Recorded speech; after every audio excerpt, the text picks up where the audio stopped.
Harare Central Business District has become jammed with traffic and crammed by vendors, and that's contributed to a flight of corporates from the city.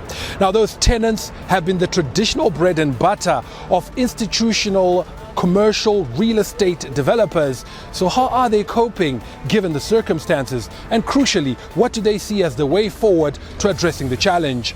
Welcome to The Focus. My name is Farai Mwakutuya, and today that'll be the focus of our discussion. Join me as we delve deeper.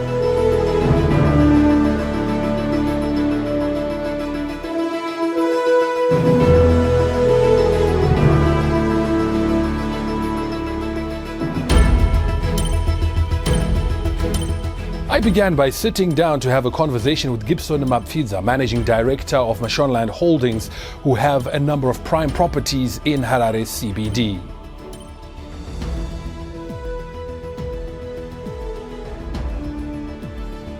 Gibson, thank you so much for your time and for joining us. Thank you very much, Farai, for having me. Harare CBD is a shell of its former self. It's not what it was 2 or 3 decades ago. Is it just the economy to blame for where we are now? So that's a very good question, and thank you for that. And if I can just take you back before I answer your question. But just to say, cities or urban areas, they really go through, they're like a living organism, if you want.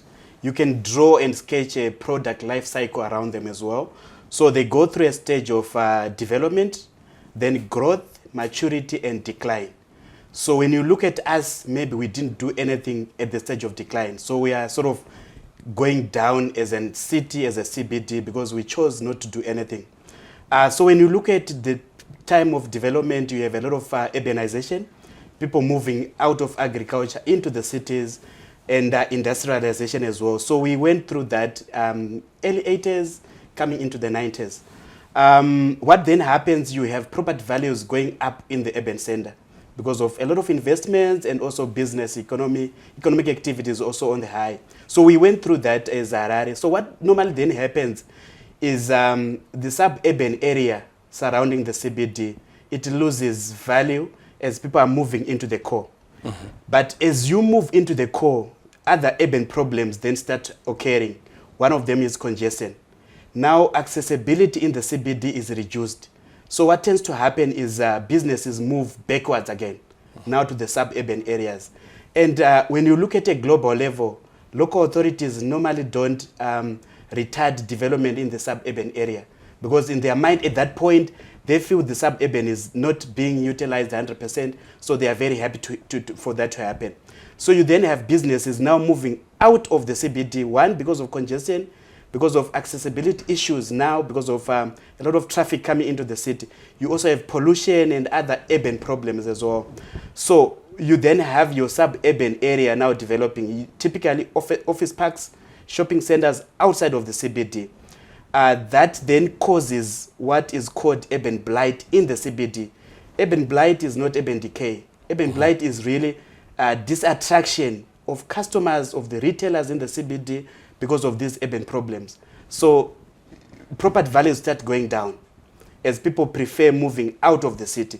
So this is also what we are experiencing now. I mean, we started experiencing this maybe 20 years back, where businesses are moving out of the CBD.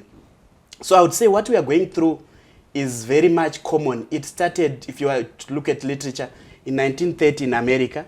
America then had experienced Great Depression, and businesses were moving from central New York to suburban areas because of urban blight and congestion as well. It was a big issue then. They chose to do something. One of their biggest challenges then was the private sector was willing to redevelop the inner city, but there were hoardouts where property owners wouldn't give away properties, which is exactly what we are also experiencing in Harare. Mm-hmm. If you drive to downtown or walk around downtown, you want to buy a dilapidated building whose value is really just land value. Mm-hmm. You are told the person wants 500,000 USD. When you look at value, there's no value. Mm-hmm. So those hoardouts, what America managed to do back then, they had to, through local government, of course, they had to buy out compulsory acquisition of all the sort of those zones requiring redevelopment, and then sell to private sector. because private sector alone couldn't buy. So what we are going through is very much normal as a city. I've said America, Johannesburg, closer home, they've went through it as well. They use the precinct model in terms of addressing those issues. So the economic factor in Harare, how it comes through though, is to say when you do a redevelopment to try and address these issues, it has to give a positive value to the investor. If you look at redeveloping certain zones within our CBD, when you calculate the cost of doing those redevelopment versus the value, because our market rentals are going down, yet construction cost, which is redevelopment cost, is going up, the investor will realize that it's not viable. So the economic bit comes in there where redevelopments in Harare at the moment are not viable because of the economic factor. But in terms of the growth and decay, it's every city, every CBD goes through exactly what I've just explained. I'm going to come back to that economic factor, which I think is very important, but I also just want to touch on what you've just said about holdouts. Is that something that you think could be done in the Harare setup where we go to people? Because as from what you are saying, those demands for $500,000, for instance, are not justified, are not based on anything. So surely that person should not be allowed to charge that. They should charge a market-related fee or else forfeit that property. Is that something that could work here? Yes, if you look at our property laws in Zimbabwe, they provide for compulsory acquisition. Sadly, that can only be done by local or central government. So that provision is there for compulsory acquisition. Of course, they have to do the valuations because it's not state land, it's freehold title. And when you look at it, this is one of the disadvantages of freehold title. I think we like freehold title, I own title deeds, but it then leads to this as well. That's why in the UK, they have not gone that route. But to answer your question, yes, it's very much possible. Government can engage and do some valuations of this land, so that land then trades at a market value. At the moment, typically in Zimbabwe, we want to sell our land, including a potential to say, but if you buy from me, you're going to build something bigger.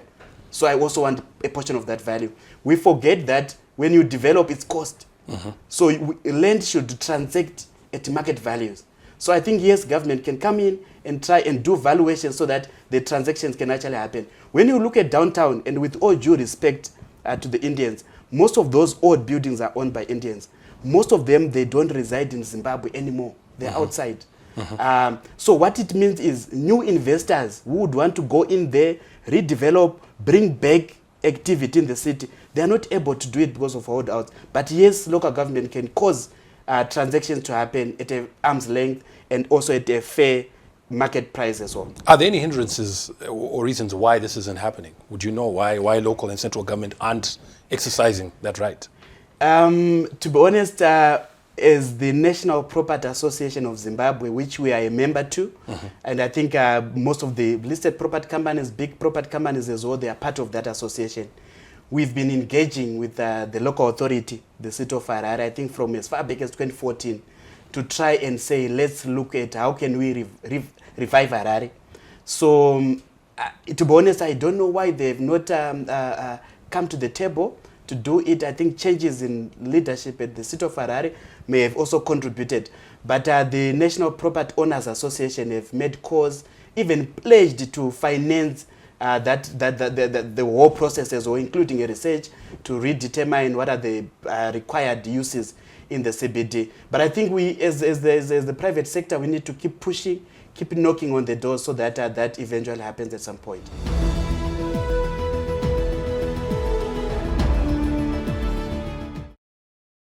I want to come back to that economic factor that you spoke about.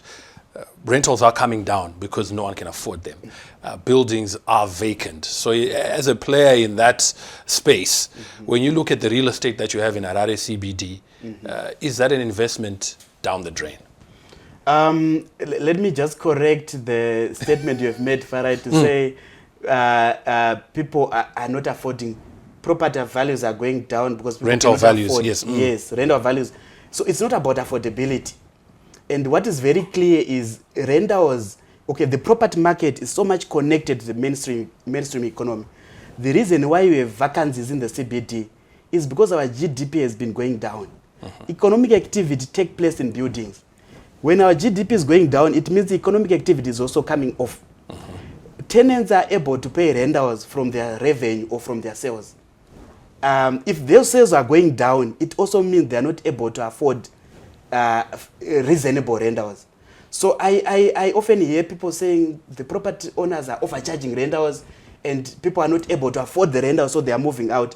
I think is to realize that because our economy is going down, affordability of rentals are compromised by tenants as well. But as property owners, we are trying to then balance occupancy levels and rentals that we are charging. If you plot our rentals for the past 10 years, they really have been coming off in real terms.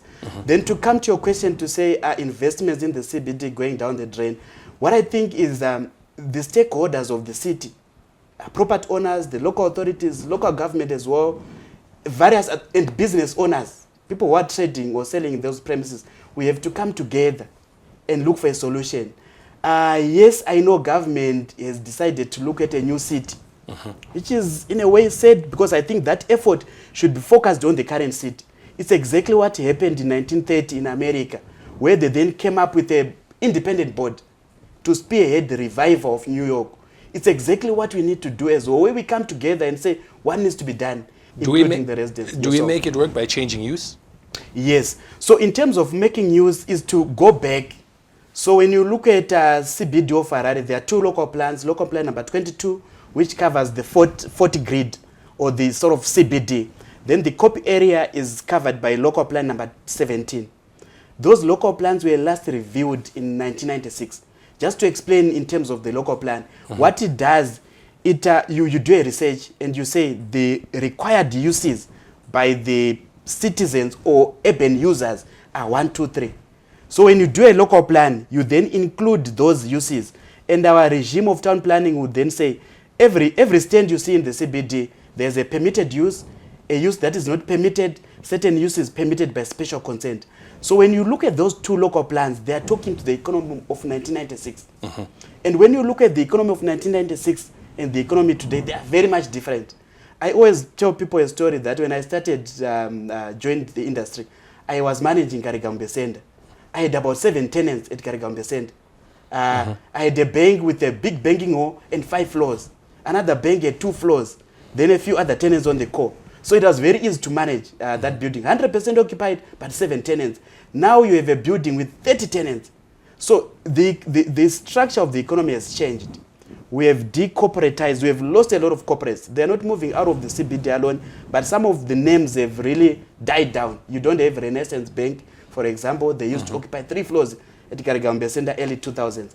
So what it means is we need to really look, the city of Harare needs to take leadership in terms of saying, what are the current needs in the CBD now? Is it still offices? Is it apartments? Is it residential? Then review these local plans so that the permitted uses are now talking to the required uses now. Indeed. Yeah. I want to talk a bit about, just looking forward and into the future. You talked about sustainability from an investment and economic point of view, but also now there's a big talk about sustainability in terms of environment, so green buildings. Do these buildings comply with that, or what's required to make sure that what exists now is compliant? Let me talk of the Green Building Council of Zimbabwe. So we have that Green Building Council. We don't have ratings at the moment. So it's not really fully functional. But what we need is to have ratings of what are you looking at to rate a building.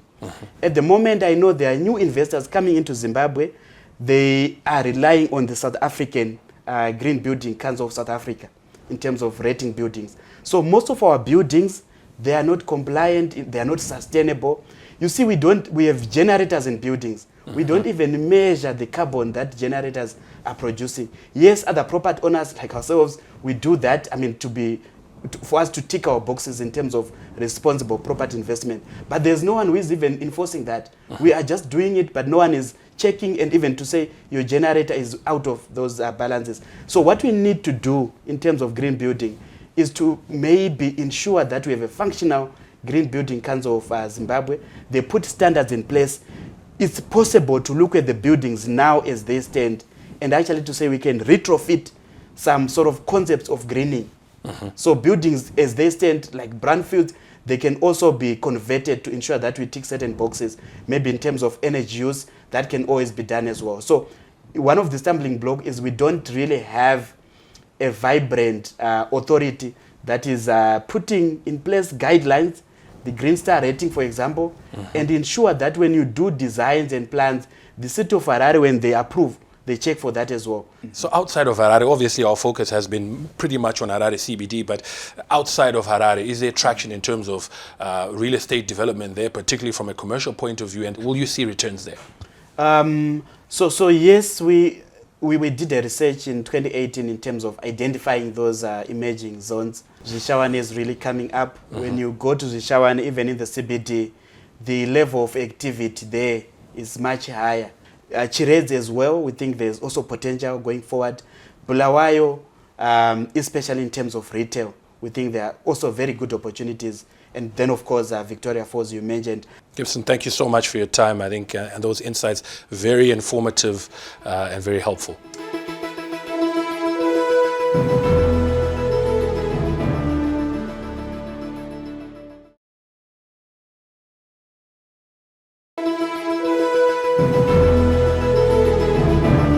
Kura Chihota is a property expert with a wealth of regional experience, so I sat down with him to glean what he thinks about what's taking place on the ground.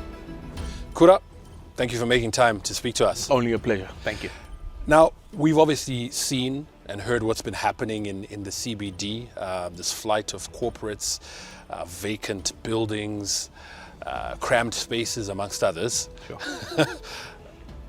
This is obviously not unprecedented. It's happened elsewhere. And talk us through, from a regional perspective, where else we've seen this and how things have panned out. Sure. So a CBD, like any other economic good, is going to have waxes and wanes. It's going to have a period of its zenith and the opposite. So nothing new. Any area has growth and decay. That's a natural set of circumstances.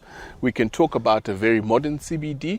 If you talk about Gaborone, which has grown and expanded in the past 20 years, the government set aside a new CBD, and you've got the old main mall kind of area. We can talk about the Johannesburg CBD, where I cut my teeth in my commercial property days, that it was an old, tired city. So CBDs do move over time. The question is, why do they move? So the economics around why they move, there's some things that accelerate it and some things that decelerate it. Firstly, the acceleration is to work in an office is a knowledge-based industry. Now, with the Great Resignation, as we understand it, post-COVID, when everybody was sitting at home, the quality of life has changed. That you want to meet with me, I'll ask you, can we do a Zoom? Because the idea of getting into my car and driving to you and having this meeting is secondary. So the kind of businesses that need you to physically be present, and the people you're trying to hold on to, that talent does not want to go into a CBD where you're going to be clamped and told $137 to remove your vehicle. The investment within the CBD. So in a tall building, with our power cuts, with our water pressure issues, how are you flushing on the 11th floor in a tall-story building? How are you getting up there, let alone waiting for the lifts? Lifts, are we maintaining them? So we've got an old product that needs some love and attention. The CBDs are losing because the CBD itself has been broadened by definition by the city council, and you can set up in Alex Park or Milton Park and have your offices operating from there. So what's to become of the billions of dollars tied up in brick and mortar in the CBD? So nature is a system, right? One part of the system will produce food for another part of the system. So if you're emptying out office buildings, and office building is not the highest and best use of that, what you're going to have to do is find an alternative use for that. Perhaps converting some of those buildings. And conversions used to be seen as a suboptimal use. But I was in Joburg last week, and with that you're seeing that even Sandton, the prime Sandton CBD, literally 400 meters from the Gautrain station, you're having conversions of offices into residential accommodation. Same thing with the city of Harare. People come through there and go and connect between wherever they need to go to. So it's a great transport hub. You've got great services there. You've got some compulsory services. There's nowhere else you can go and get your passport. There's nowhere else you can, if you're going to the state hospital, you have to go through there. So we've just got to accept that the time has changed, and the assets that we have to work differently. Okay. Now, if you were an investor, or if someone sitting out there has got a pile of cash and they're looking to invest in the commercial property space, where should they be putting that money? So if we go back in history and you study first principles of how cities form, look at what Salisbury was, right? And look at how Salisbury developed over time. Salisbury had some artificial stimulants in its economic growth. It was the capital of the Federation of Rhodesia and Nyasaland, and then there was a sanctions policy against Rhodesia.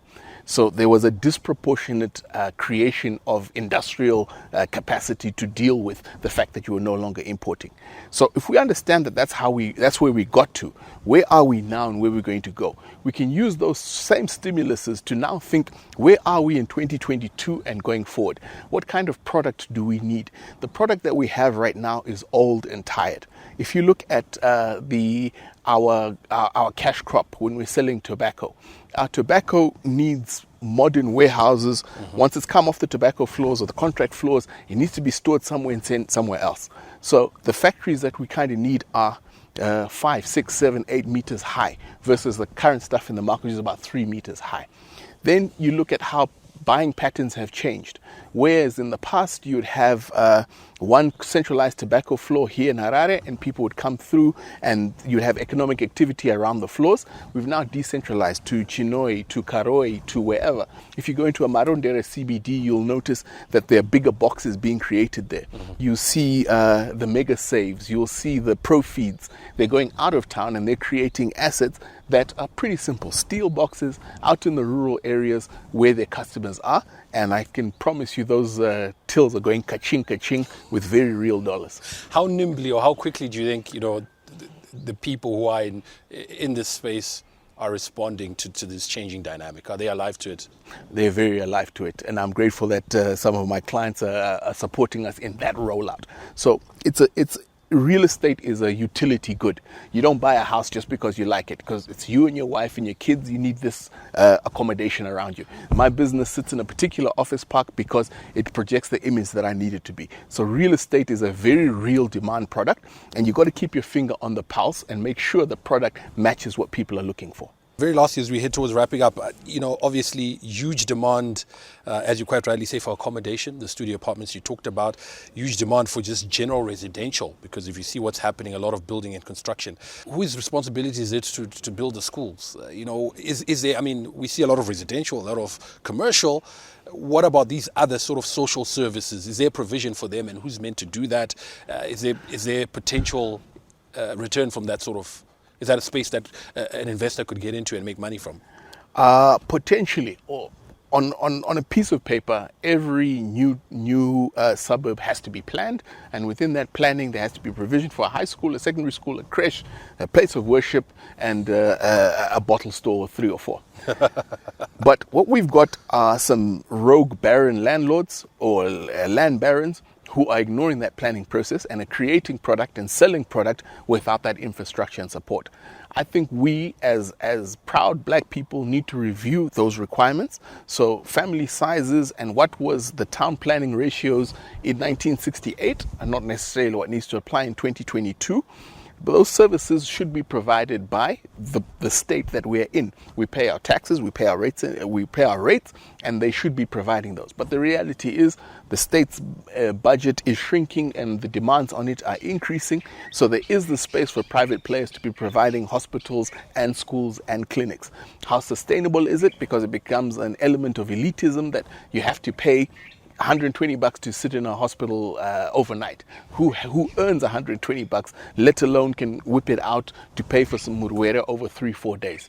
So we have the global dynamic of inequality of income, and private players would love to play, but if we just had that calm, predictable macroeconomics that we were promised, it would be fantastic. We would love to see tangibly Zakarongeka, and our money is safe and we can predict and earn and transact. And real estate is just such a fantastic generator of GDP wealth, and it distributes it efficiently. It creates an uplift for all of us, and it just keeps on adding to itself. If I invest and I make money, then I'm able to provide a social service, and we have a society that we all work for and dream of. Hopefully. Zharongeka. Thank you so much, Kura. Thank you for your time. Great speaking to you, and we will certainly come back and revisit this as things unfold. Anytime, boss.